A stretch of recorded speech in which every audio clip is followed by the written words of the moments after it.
नाज़रीन अस्सलाम वालेकुम। नाज़रीन बिलाखिर वो हो गया जिसका इमरान खान की हुकूमत को 18 महीने से इंतज़ार था, जिसकी खातिर दुआएं मांगी जा रही थीं। लेकिन ये थोड़ा सा गैर मुनासिब होगा, अनफेयर होगा ये कहना कि सिर्फ इमरान खान की हुकूमत इस किस्म की दुआएं मांगती है।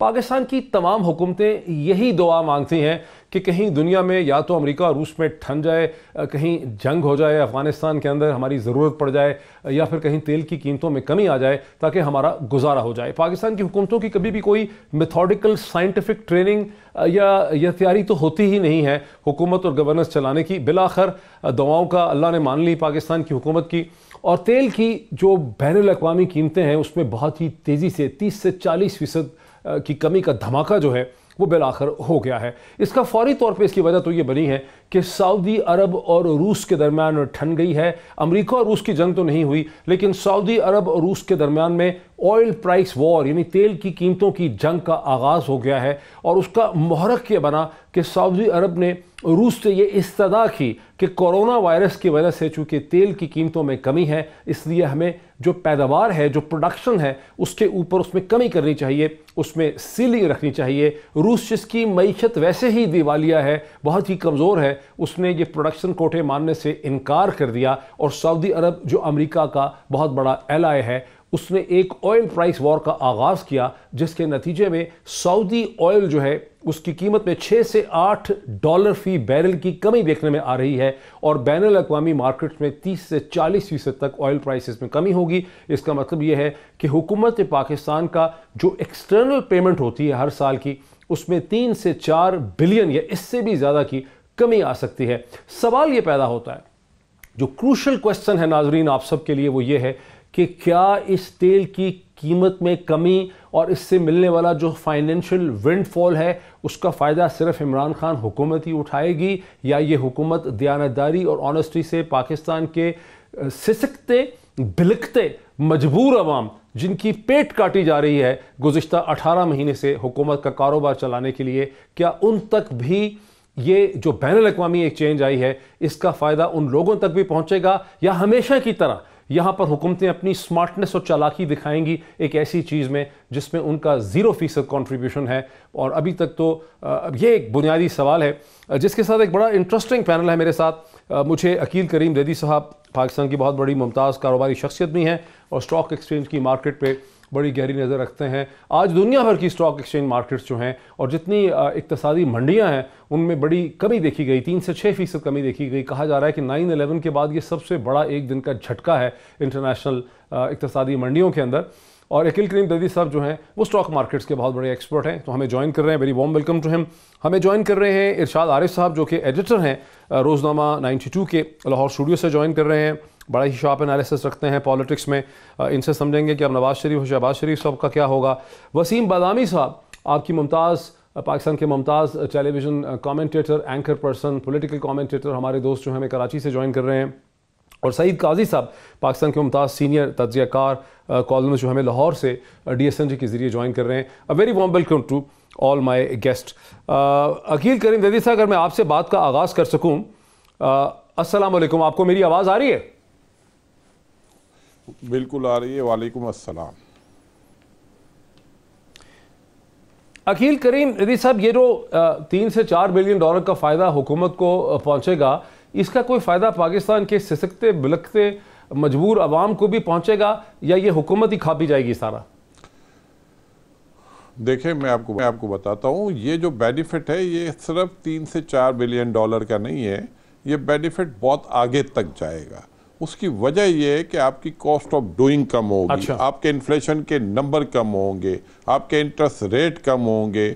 मैं समझता हूँ ये बड़े अरसे के बाद ऑयल की जो प्राइस नीचे आई है, और उस तरह नीचे आई है कि आप ये देखें कि अगर आप पीछे जाते हैं तो ये 140 डॉलर का ऑयल आज 26 और 30 डॉलर के बिटवीन ट्रेड कर रहा है।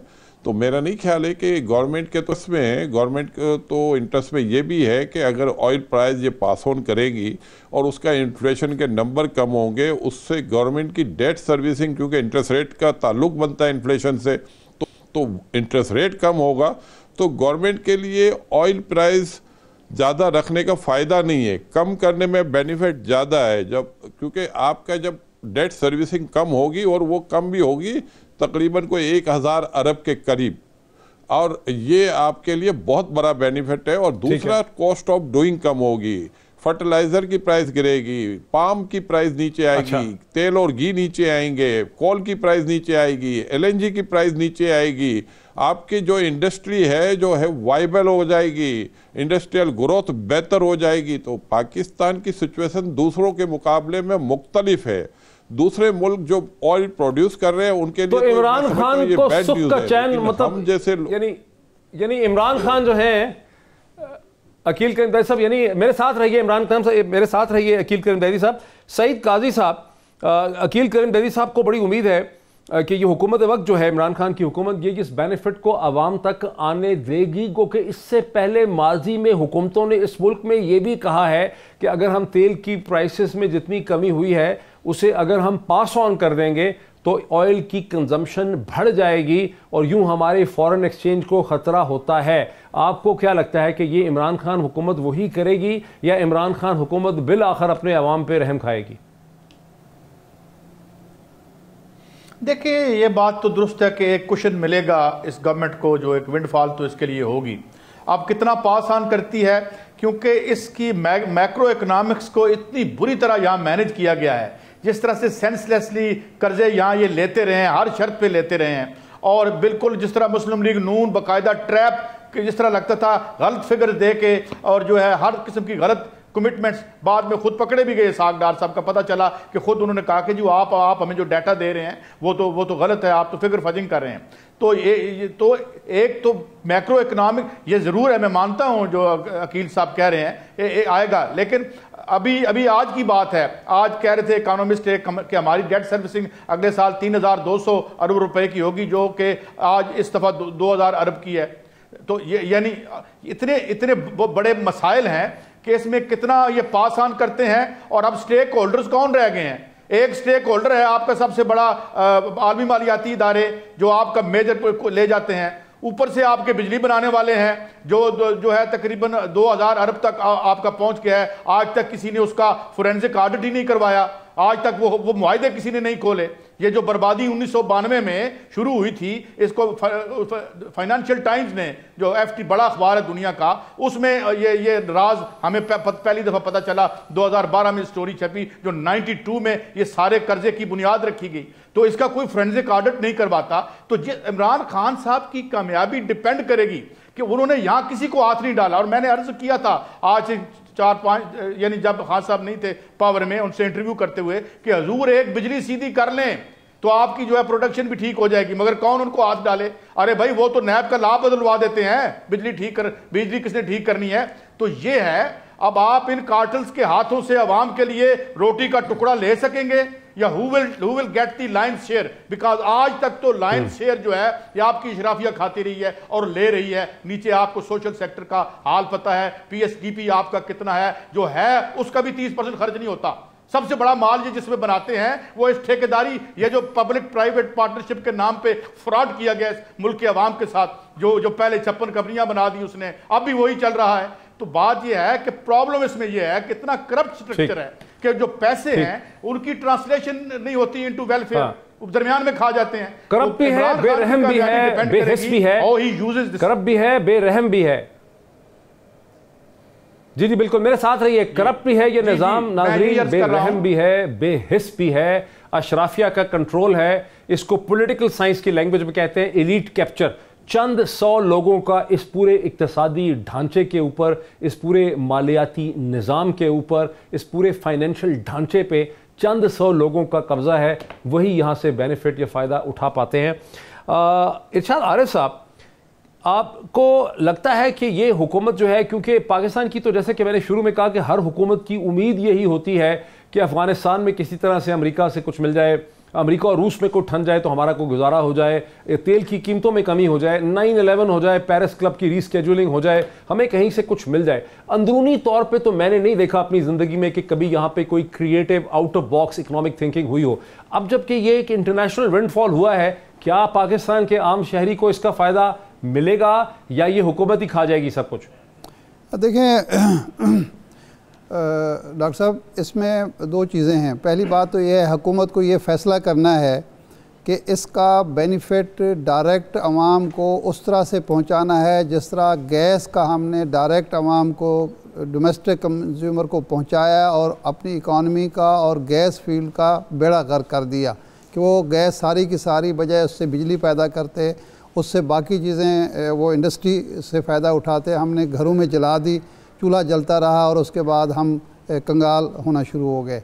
अगर तो इस तेल की कीमतें कम होने का फ़ायदा उठाते हुए हुकूमत इस को इस तरह से करती है ट्रांसफार्म के हमारी बिजली सस्ती होती है, बिजली की जो पैदावारी लागत कम होती है, अगर हम इसके ज़रिए अपनी बरामदात बढ़ा सकते हैं और डायरेक्ट जो कीमतें हैं जो आम आदमी जो आप ये कह रहे हैं कि तेल की कीमत में जो कमी है उसे आम सारिफ तक ना आने दिया जाए, आम सारिफ तक आने जाया जाए, लेकिन आम सारिफ को हम खुश करते करते ये ना करें कि जिस तरह मैंने गैस की मिसाल दी है कि आम सारिफ को तो आप खुश कर दें, लेकिन इस वक्त हमारे लिए एक अपॉर्चुनिटी बरामदात की सूरत में, एक्सपोर्ट की सूरत में भी खुल रही है कोरोना की वजह से।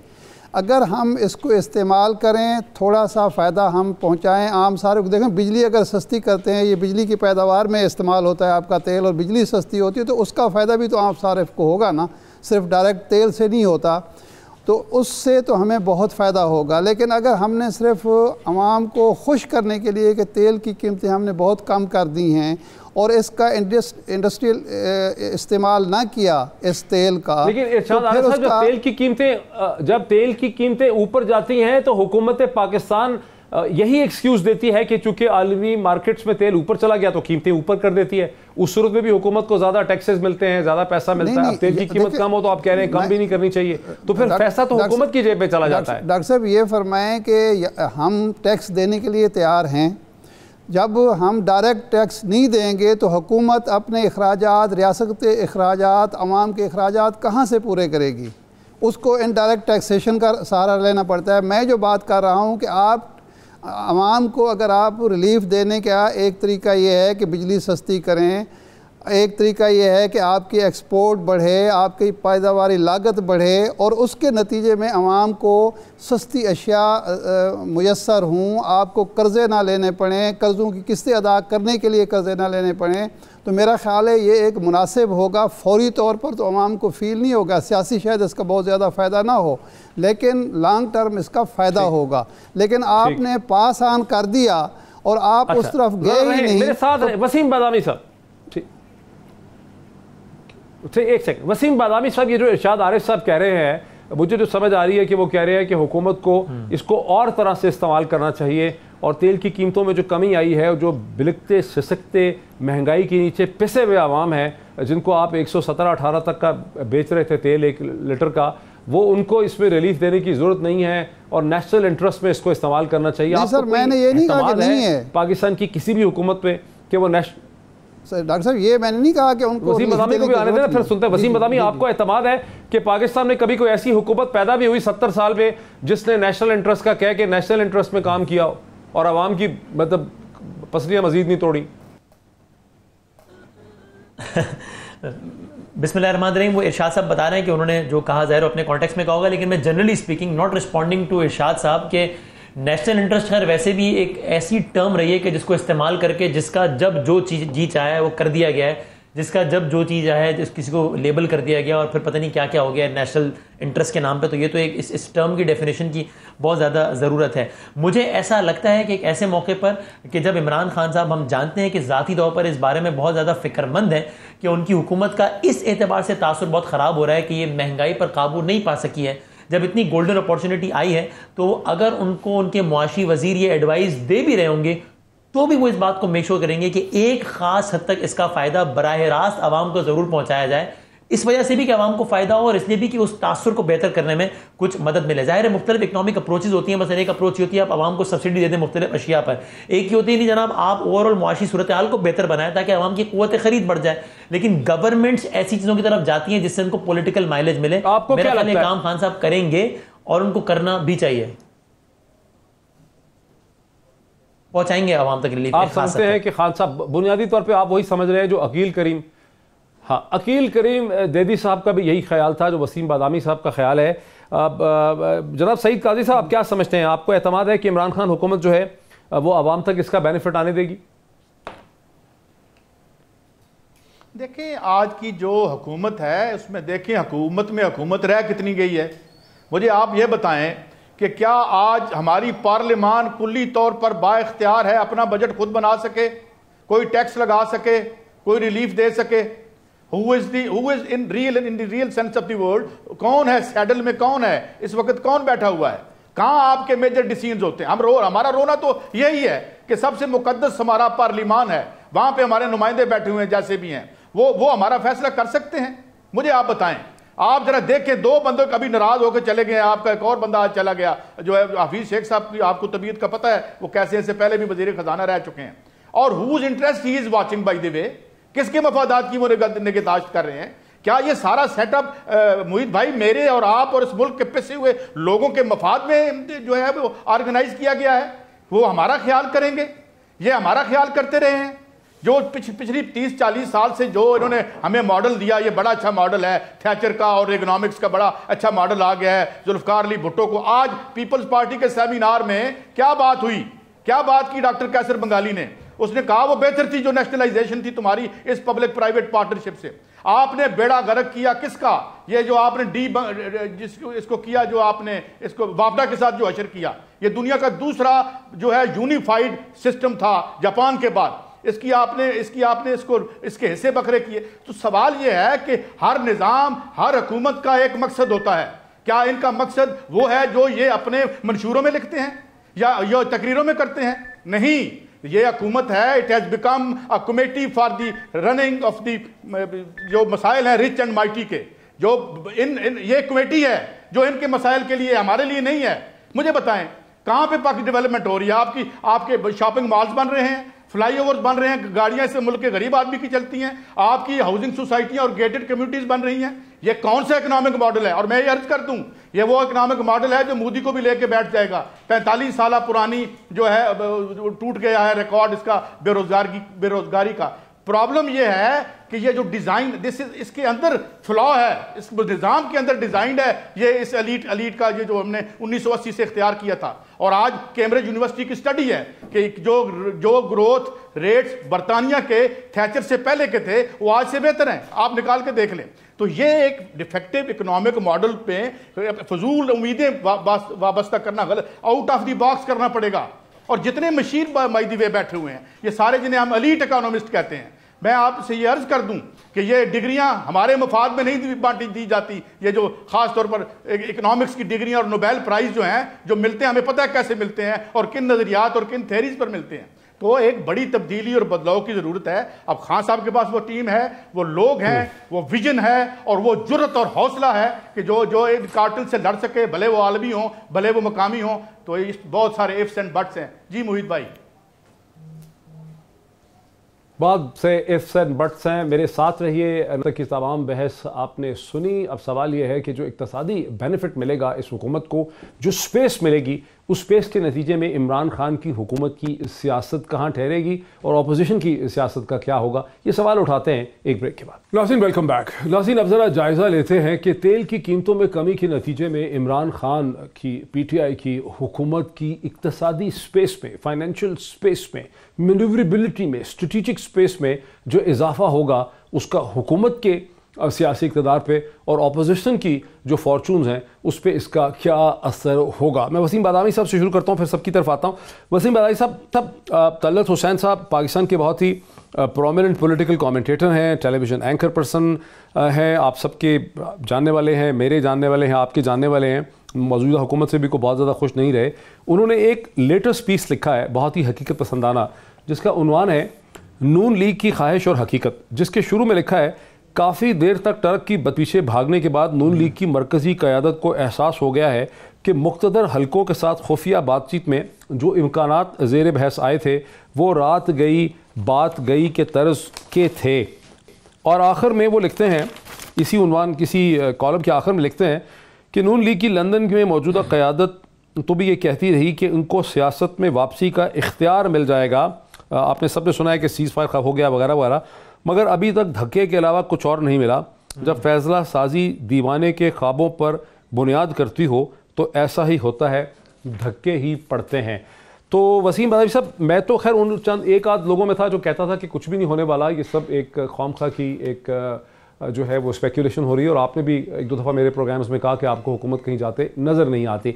लेकिन एक बहुत बड़ा माहौल बनाया गया था गुज़श्ता चंद हफ्तों के अंदर, 2-2.5-3 महीने से, कि भाई ये हुकूमत कहीं जा रही है, बजट से पहले चली जाएगी, सीज़ फायर हो गया है इस्टेब्लिशमेंट के साथ, मामला तय पा गए हैं, हमने आर्मी अमेंडमेंट एक्ट को चूँकि सपोर्ट कर दिया है, इसलिए पंजाब में हमारी हुकूमत हो जाएगी। अब ऐसा लगता है कि वो तमाम चीज़ें जो हैं वो खाम ख्याली साबित हुई है। और अब ये तेल की कीमतों के बाद तो अब आपको क्या लगता है कि अपोजिशन का क्या फ्यूचर है, इमरान खान का क्या फ्यूचर है?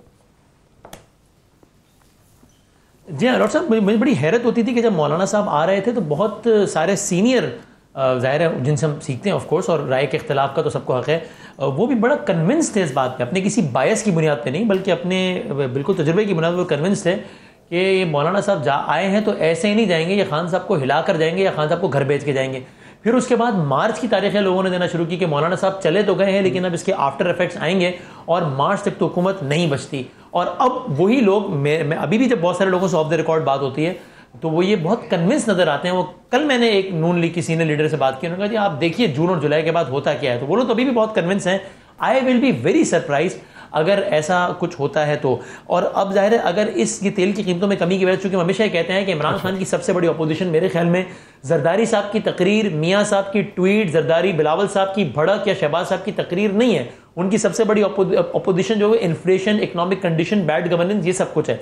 अगर उनको थोड़ी सी सपोर्ट इस तेल के हालिया बहरान के हवाले से जो कीमतें कम हुई है पाकिस्तान में उससे मिल जाती है और बाकी चीज़ें, तो इमरान खान साहब की गवर्नमेंट अनपॉपुलर जरूर हो रही है, उनकी बका को तो कभी भी खतरा नहीं था मेरे ख्याल में, और इस चीज़ से उनको मजीद एक इस्तेहकाम मिलेगा और वो चीज़ों का इम्कान मजीद कम हो जाएगा जिस तरफ लोग बात कर रहे हैं, स्टेबिलिटी मिलेगी। इरशाद आरिफ साहब, ये जो वसीम बदामी साहब ने थोड़ा सा डिस्क्राइब किया, इरशाद आरिफ साहब, क्या हम ये कह सकते हैं कि पाकिस्तान के बहुत से जो तज्जियाकार हैं, टेलीविज़न एनालिस्ट हैं, एंकर पर्सन हैं, कमेंटेटर हैं, लिखने लिखाने वाले हैं, स्पेकुलेटर्स हैं, वो सुनी सुनाई बातों के ऊपर अपना एनालिसिस बेस करते हैं, दर हकीकत ग्राउंड रियलिटीज़ का एनालिसिस करने की सलाहियत जो है वो उनमें है ही नहीं। डॉक्टर साहब, जब भी आप मालूमात की बजाय ख्वाहिश पर तज्जिया करेंगे, यानी सुनी सुनाई बातें भी बंदा उसको तजिया कर सकता है कि इसमें कहाँ तक सदाकत है, लेकिन जब आपकी ख्वाहिश हो कि मौलाना फजल रहमान आएँ और तलपट कर दें सारे निज़ाम को, तो फिर उसके बाद तो ज़ाहिर है आप तजिया नहीं कर सकते, आप सिर्फ गुफ्तगू कर सकते हैं कि जी ये हो जाएगा, वो हो जाएगा, ऐसा हो जाएगा। एक तरफ तो ये इशू है कि मालूमात के बग़ैर, इल्म के बग़ैर, ख़बर के बग़ैर तजिए होते रहे। दूसरा ये है कि एक बात मैं हमेशा अर्ज़ किया करता हूँ आपके प्रोग्रामों में कि शरीफ ख़ानदान जो है मीडिया मैनेजमेंट में उनका कोई सानी नहीं है। तो एक ऐसी साबका हुकूमत या एक ऐसी जमात या एक ऐसा ख़ानदान जिसका वसी तजर्बा है मीडिया मैनेजमेंट का, वो ख़ुद एक अफवाह चलाते हैं, उसको फिर वो हकीकत का रंग देते हैं, उसके लिए वो सुगरे कुबरे जोड़ के बताते हैं, हमारी इससे रब्ता हो गया, उससे रब्ता हो गया, ऐसा हो गया, फ़लाँ हो गया। मरीम नवाज़ साहबा इसलिए ख़ामोश नहीं हैं कि उनको कहा गया है ख़ामोश रहेंगे तो आपको रियायत मिलेगी, वो इसलिए ख़ामोश हैं कि ज़मानत पर हैं, और जो शख्स ज़मानत पर होता है और जो दोबारा जेल नहीं जाना चाहता वो ख़ामोश रहता है, एक बात। दूसरा, वो मुल्क से बाहर जाना चाहती हैं, वो यकीन दहानी करा रही हैं हुकूमत को भी और इस्टेब्लिशमेंट को भी, अगर मुझे बाहर जाना दिया जाए तो मैं कोई ऐसी बात नहीं करूँगी जो रियासत के मफाद में ना हो, हुकूमत के मफाद में ना हो, या जिससे कोई ख़राबी पैदा हो सकती हो। तो वो ये यकीन दहानी कराने के लिए खामोश बैठी हुई हैं। हमने ये सोच लिया कि शायद कोई डेवलपमेंट हो गई है, कोई इस्टेब्लिशमेंट के साथ कोई मामला तय हो गया, सीज़ फायर हो गया। मेरी अब तक की इत्तला ये है, मैं इत्तलात की बुनियाद पे बात कर रहा हूँ, मैं ख्वाहिश की बुनियाद पे नहीं कहा, कि अभी तक कोई ऐसे ना तो कोई राब्ते ऐसे हुए हैं, मजबूत राब्ते जिसको कहना चाहिए, फ्रूटफुल राब्ते जिसको कहना चाहिए, ना ही कोई ऐसी सोच मौजूद है। इमरान खान साहब जिन मसाइल का शिकार हैं वो इसलिए नहीं है कि उनकी बैड परफॉर्मेंस की वजह से या इसलिए कि वो उनको कुछ पता नहीं है, वो इसलिए है कि अगर आपने सख्त फ़ैसले करने हैं, रियासत को बचाना है डिफ़ॉल्ट से, रियासत को बचाना है तबाही बर्बादी से, तो आपको मुआशी मैदान में सख्त फ़ैसले करने थे। इमरान खान ने किए, उसका जो है नतायज और मुज़मरात जो थे वो उसको भुगतने थे, वो भुगत रहे हैं। लेकिन अब मेरा ख़्याल है सूरत हाल बेहतर हो रही है, और कहीं भी मैं पूरे वसूख से आप कह रहा हूँ कि कहीं भी बेचैनी मौजूद नहीं है कि जी चूँकि नाकाम हो गए नहीं ऐसे किसी और को आने दिया जाए। अच्छा, अकील करीम ज़ैदी साहब, आगे आपको इमरान खान की हुकूमत के लिए आने वाले कई महीने आपको इकनॉमिक स्टेबिलिटी के नज़र आ रहे हैं, और ऑपोजिशन जो है उसकी तो उम्मीदों पे पानी फिर गया। मेरा अपना ये ख्याल है मोइज साहब, देखें इस वक्त गवर्नमेंट ने जो मुश्किल फैसले करने थे वो कर चुकी है। अब गवर्नमेंट की सिचुएशन बहुत ही बेहतर कंडीशन में है, क्योंकि गवर्नमेंट जिस इन्फ्लेशन की वजह से परेशान हो रही थी वो इन्फ्लेशन तो अब दम तोड़ जाएगा। आपने देखा होगा कि लास्ट मंथ जो इन्फ्लेशन के नंबर आए थे वो काफ़ी नीचे आए, तकरीबन 2% इन्फ्लेशन के नंबर नीचे आए, जबकि ऑयल प्राइस इतनी ज़्यादा गिरी नहीं थी। अब तो आपकी ऑयल प्राइस गिर गई है, तो आपका ये जो इशू है ये तो दम तोड़ जाएगा। आने वाले दिनों में आप देखेंगे गवर्नमेंट जो आप कह रहे हैं ना कि government fuel price pass on करेगी, मैं कहता हूँ कि गवर्नमेंट का बेनिफिट है, गवर्नमेंट का बेनिफिट है। अगर गवर्नमेंट पास ऑन नहीं करती तो मेरा ख्याल है उसका नुकसान गवर्नमेंट को ज़्यादा होगा, पास ऑन करने से गवर्नमेंट को फ़ायदा ज़्यादा होगा। आप मुझे ये बताएं कि हमारी जो डेट सर्विसिंग बढ़ी है बिकॉज ऑफ इन्फ्लेशन बढ़ी है, तो ये इन्फ्लेशन के नंबर अगर नीचे आते हैं और आपकी डेट सर्विसिंग कम हो जाती है, अगर आप फ्यूल की प्राइस नहीं घटाते तो 200 अरब रुपए आप कमा लेंगे। लेकिन अगर आप इन्फ्लेशन को नीचे लाके इंटरेस्ट रेट कम करते हैं तो आप 800 अरब रुपए बचा सकते हैं। तो ये गवर्नमेंट के बेनिफिट में है, और मैं ये समझता हूं कि गवर्नमेंट ने जब बहुत ज़्यादा मुश्किल टाइम का था उसको तो हैंडल कर लिया। अब तो गवर्नमेंट के लिए विन विन सिचुएशन है। मेरा नहीं ख्याल है कि आने वाला दिन आम आदमी के लिए बहुत अच्छे दिन होंगे, और पाकिस्तान में लोग शायद ये चीज़ अंडरस्टैंड नहीं कर रहे कि आपका एग्रीकल्चर सेक्टर अब बहुत ज़्यादा खुश है। और जो सईद काजी साहब ने एक बात कही है ना, पावर एनर्जी, मैं समझता हूं कि गवर्नमेंट को इसके ऊपर फोकस करके काम करने की ज़रूरत है। अगर यहाँ गवर्नमेंट ने जो एनर्जी का जो इशू है रिजॉल्व कर रहती है, कैपेसिटी पेमेंट का इशू रिजॉल्व कर रहती है और ये फोरेंसिक ऑडिट करवा लेती है, तो मैं ये समझता हूँ कि ये सालों साल से हम देख रहे हैं कि ये इशू चल रहा है, और इस इशू को रिजॉल्व करने का सिर्फ एक ही रास्ता है कि आप इनको ऑडिट करवाएं। अच्छा, मेरे साथ है वसीम बदामी साहब, ये जो इतनी बड़ी एक इकोनॉमिक विंडफॉल, इक्तिसादी स्पेस मिल रही है इमरान खान की हुकूमत को, आप इससे अंदाजा लगाइए कि IMF का 3 साल का प्रोग्राम $6 बिलियन का है, यानी सालाना का प्रोग्राम टोटल $2 बिलियन का बनता है इस हिसाब से, लेकिन यहाँ पर 3 से 4 या बिलियन डॉलर या इससे ज़्यादा, और फिर उसका जो एक मल्टीप्लायर इफेक्ट है वो मिल रहा है इमरान खान हुकूमत को। तो इसके शुक्रगुजार हम कोरोना वायरस को होंगे या सऊदी अरब और रूस के झगड़े के होंगे, क्योंकि हमारी हुकूमत ने तो कुछ भी नहीं किया इसमें।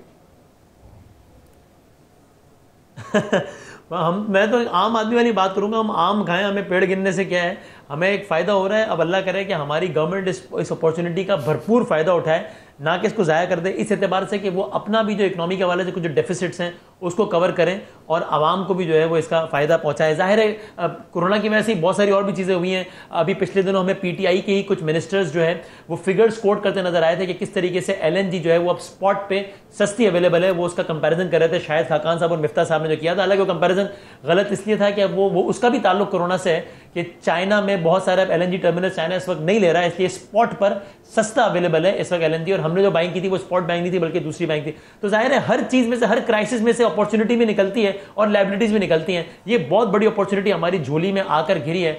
अल्लाह करे कि हुकूमत वक्त इसका बेहतरीन इस्तेमाल कर ले, क्योंकि जाहिर है कि तेल की कीमत का इंपैक्ट है वो हर चीज पर है। एक आलू और टमाटर कितने का, इसका इससे भी ताल्लुक है और इसका हमारे इंपोर्ट बिल से भी ताल्लुक है। From this level to that level it can change the dynamics अगर हम इसका सही तरीके से इसको यूटिलाइज कर लें। मुझे एक ब्रेक लेनी है नाज़रीन। ये सारी बहस आपने देखी, ब्रेक तक की उम्मीद है कि गवर्नर स्टेट बैंक जो है, क्योंकि अकील करीम ज़ैदी साहब तो हमेशा ही बहुत ऑप्टिमिस्टिक होते हैं, बहुत पॉजिटिव होते हैं, मुस्बत सोच रखते हैं और उम्मीद करते हैं कि हमारी जो ये आवाज़ है, ये सदा है, ये जो डिस्कशन है, कि किसी तरह गवर्नर स्टेट बैंक जो हैं उन तक भी पहुँचे कि अब पाकिस्तान इंतज़ार कर रहा है कि इंटरेस्ट रेट्स में कमी हो ताकि बिज़नेस में इन्वेस्टमेंट हो सके, ताकि लोगों को किसी हद तक रिलीफ मिल सके। एक ब्रेक लेते हैं, ब्रेक के बाद सियासी मंजरनामे पे मज़ीद बात करते हैं आफ्टर द ब्रेक। नाज़रीन वेलकम बैक। नाज़रीन अब आते हैं इस चीज़ की तरफ कि तेल की कीमतों में जो शदीद तरीन 30 से 40% की कमी जो है मतवक्को है, जो बिल्कुल यकीनी है, इसके नतीजे में पाकिस्तान की सियासत जो है उसका जो बैलेंस ऑफ पावर है उस पर क्या इसके असरात मुरतब होंगे। बिकॉज अगर गुज़िश्ता चंद हफ्तों या महीनों में आपने देखा हो तो जो एक इंतहाई इस तरह किसी कैफियत का आर्गूमेंट था, इंटेंस आर्गूमेंट था अपोजिशन की जमातों की तरफ से, खा PMLN हो या पीपल्स पार्टी हो, जो बात हर वक्त हर दिन दोहराई जा रही थी वो यही थी कि इस हुकूमत ने मार डाला है, इसने आवाम को तबाह कर दिया है, इसने मईशत का बेड़ा गर्क कर दिया है, ग्रोथ डिस्ट्रॉय कर दी है। अब ये जो आर्गूमेंट है नहीं कि अपोजिशन की ज़ाती तौर पर जो तंजीम साजी थी वो तो हुकूमत के लिए कोई ख़तरा नहीं थी, लेकिन मईशत की सूरत हाल जो है वो हुकूमत के लिए ख़तरा थी और वही अपोजिशन का एग्रीमेंट था।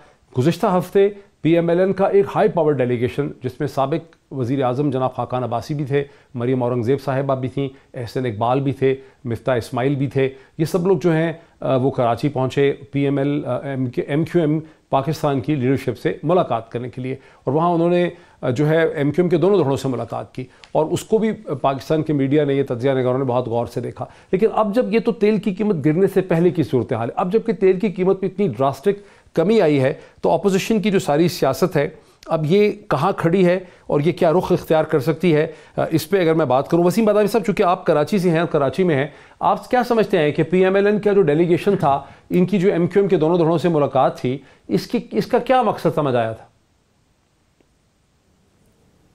जी हाँ, देखिए डॉक्टर साहब से मेरी बात भी हुई कुछ MQM के लोगों से भी, उसकी बुनियाद पर भी और अपने तज्ज़िये की बुनियाद पर भी मैं इसमें कोई बहुत बड़ी खबरियत नहीं देखता। ये ऑप्टिक्स की हद तक तो ठीक है कि जनाब हुकूमत की इत्तेहादी जमात अपोजिशन की सबसे बड़ी जमात से मिल ली और उस पर एंड इट वाज, ये इतना ही सिंपल था कि जनाब नून लीग ने उनसे कहा कि हम आपसे मिलना चाहते हैं और ज़ाहिर MQM को मना करना भी नहीं चाहिए, तो उन्होंने मना किया भी नहीं। ज़ाहिर उनके लिए भी एक अच्छा एक बार्गेनिंग टूल भी है और बाकी सारी चीज़ें भी। और फिर आप देखिए कि PMLN तो उस पर फिर डॉक्टर फारूक सत्तार साहब से भी मिली। हालांकि फारूक सत्तार साहब इस वक्त फॉर ऑल प्रैक्टिकल पर्पसेस वो इस वक्त नुमाइंदगी नहीं कर रहे हैं। ऐसा नहीं है कि MQM के कोई धड़े हैं जिनकी एक की नुमाइंदगी कर रहे हैं। इस वक्त for all practical purposes Farooq Sattar साहब इररेलेवेंट है, उनका अपना जाती कत काट और एहतराम अपनी जगह, तो मैं इसमें नहीं कोई बहुत ज़्यादा तलाश करता। PMLN कोशिश करी अपने तौर पर सिंध में ज़रा एक्टिव होने की, पीपल्स पार्टी पंजाब में होने की, लेकिन इससे ज़्यादा मुझे इसमें कोई नज़र नहीं आता। Coming back to your original, जो आपने जो अपना एक थीसिस दिया था वो वही है कि इस वक्त तेल की कीमतों के नतीजे में या किसी भी और इक़दाम के नतीजे में मुआशी सूरत हाल बेहतर होती है तो उससे हुकूमत बहुत तगड़ी होती है, इसलिए कि यही वो वाहिद पोटेंशियल थ्रेट है हुकूमत को जिसकी वजह से वो थोड़ी बहुत वल्नरेबल है, इसके अलावा और कुछ भी नहीं। कुछ भी नहीं है। इरशाद आले साहब, हुकूमत की सारी जो वल्नरेबिलिटी थी, जो कमज़ोरी थी, वो कोई PMLN की तंजीम नौ में उनकी सियासत की ज़ोर में, उनके सड़कों पे ज़ोर पे या पीपल्स पार्टी की सियासत की वजह से नहीं था, बल्कि मईशत की कमज़ोरी की वजह से था। अब हम देखते हैं कि मईशत को एक सहारा मिलता नज़र आता है कोरोना वायरस की वजह से, सऊदी रूस झगड़े की वजह से, तेल की कीमतों में गिरने की वजह से। तो अब अपोजिशन की क्या सियासत होगी पाकिस्तान में और अब अपोजिशन कैसे एडजस्ट करेगी इसको? डॉक्टर साहब, अगर ये तेल वाला मामला ना भी होता तब भी अपोजिशन की सियासत अब ये नहीं है कि मौजूदा हुकूमत गिरा दी जाए या वो गिरा सकते हैं या गिराने की पोजीशन में है या कोई गिराना चाहता है। ये शायद खाकान अब्बासी साहब जो दौरे फरमा रहे हैं, मेरी इत्तला ये है कि इस वक्त मुस्लिम लीग के अंदर एक स्ट्रगल चल रही है कि शहबाज शरीफ साहब तो वापस आने वाले नहीं हैं, तो उनकी जगह कौन लेगा? क्या वो शायद खाकान अब्बासी होंगे, वो अहसन इकबाल साहब होंगे, वो ख्वाजा आसिफ साहब होंगे या कोई और होगा? आप इसमें से मरीम नवाज़ को भी माइनस कर लें और शहबाज शरीफ साहब भी और हमज़ा शहबाज शरीफ की भी अगर ज़मानत मंजूर हो जाए तो वो मुल्क से शायद बाहर तो चले जाएं, लेकिन यहाँ लीडरशिप वो उनके पास भी शायद ना आए। तो इसलिए शायद खाकान अब्बासी साहब ने ये दौरा किया, वहाँ गए, मुलाकातें की, इससे अंदर तो ये मैसेज गया कि देखें जी, मुस्लिम लीग के अंदर एक आदमी ऐसा है जिसके राब्ते हैं हर जगह पे और जो स्ट्रगल कर रहा है, जो घर में नहीं बैठा हुआ, सिर्फ ट्वीट्स नहीं कर रहा या बयानात नहीं दे रहा, कोई एक्टिविटी भी कर रहा है। और बाहर ये तासुर दिया कि देखें जी, हुकूमत का एक इत्तेहादी टोला जो है उससे हमारी मुलाकातें हो रही हैं। इसका मतलब है उस नैरेटिव को तक़वियत पहुंचाई जाए कि कोई ना कोई जनाब तब्दीली की ख्वाहिश कहीं ना कहीं मौजूद है और ये मुलाकातें उसी सिलसिले की कड़ी हैं।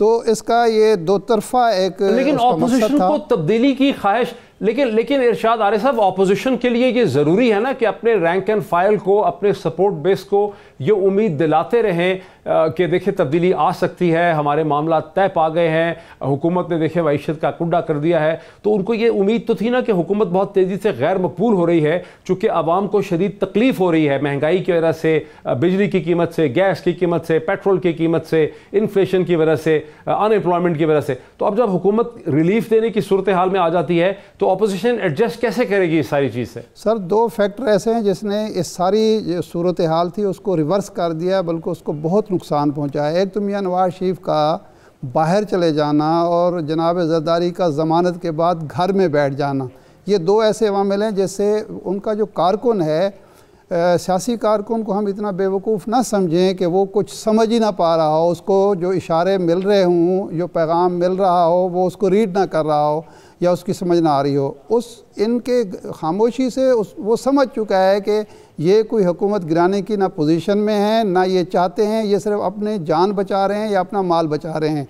दूसरा जो नुकसान हुआ, जो हमारे तजिया निगारों ने ज़रूरत से, वक्त से पहले और ज़रूरत से ज़्यादा एक फ़ज़ा पैदा की और कहा कि जी बस हुकूमत 31 दिसंबर से पहले जा रही है, फरवरी में जा रही है, मार्च में जा रही है। जब वो सारी बातें गलत हो गई तो अब जो क्रेडिबिलिटी ख़त्म होगी ना, अपोजिशन की क्रेडिबिलिटी भी ख़त्म होगी और हमारे जो तब्दीली के ख्वाहिशमंद दानिश्वर तजियाकार हैं, तो अब इस क्रेडिबिलिटी को बनाने के लिए अच्छा खासा वक्त चाहिए। जी हाँ, तो ये क्रेडिबिलिटी जब तक नहीं होगी तो ये फज़ा मेरे साथ रुके, मैं सईद काजी साहब को, ठीक, क्रेडिबिलिटी के लिए ऑपोजिशन को बड़ी मेहनत करनी पड़ेगी। Saeed Qazi sahab, your last comment before the end of the programme, कि अब ऑपोजिशन की स्ट्रेटजी क्या होगी?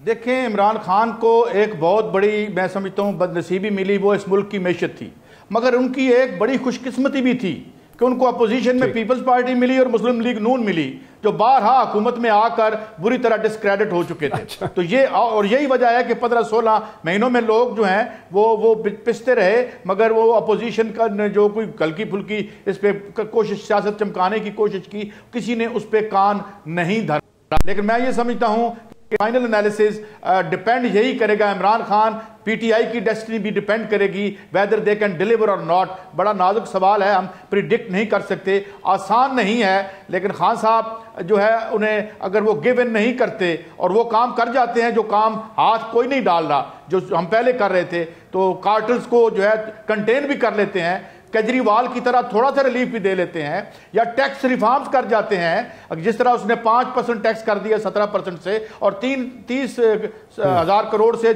60,000 करोड़ कर दिया, कोई मीनिंगफुल काम कर सकते हैं वो, और ऐसे लोग मौजूद हैं। तो मेरे ख्याल में वी कैन हैव, अपने साल मुकम्मल कर सकते हैं। मगर अपोजिशन की मुझे लगता है कि वक्त हमारा खत्म हो गया। तमाम पार्टिसिपेंट्स, बहुत शुक्रिया। तमाम पार्टिसिपेंट्स का बहुत शुक्रिया। नाज़रीन, तेल की कीमतों में कमी की वजह से इमरान खान की हुकूमत के पास एक इक़्तिसादी स्ट्रेटेजिक स्पेस आ गई है, जिसके ज़रिए वो इकॉनमी को भी सहारा दे सकते हैं और आवाम की भी बहुत सी मदद कर सकते हैं। और यूँ अपोजिशन की सियासत जो है उसके लिए बहुत बड़ा मसला है। अब देखना यह है कि इमरान खान की हुकूमत जो है वो किस तरह से इस इकनॉमिक अपॉर्चुनिटी को इस्तेमाल करती है आने वाले चंद हफ्तों और महीनों में। आज इतना ही, फिर आपसे मुलाकात होती है। बहुत शुक्रिया।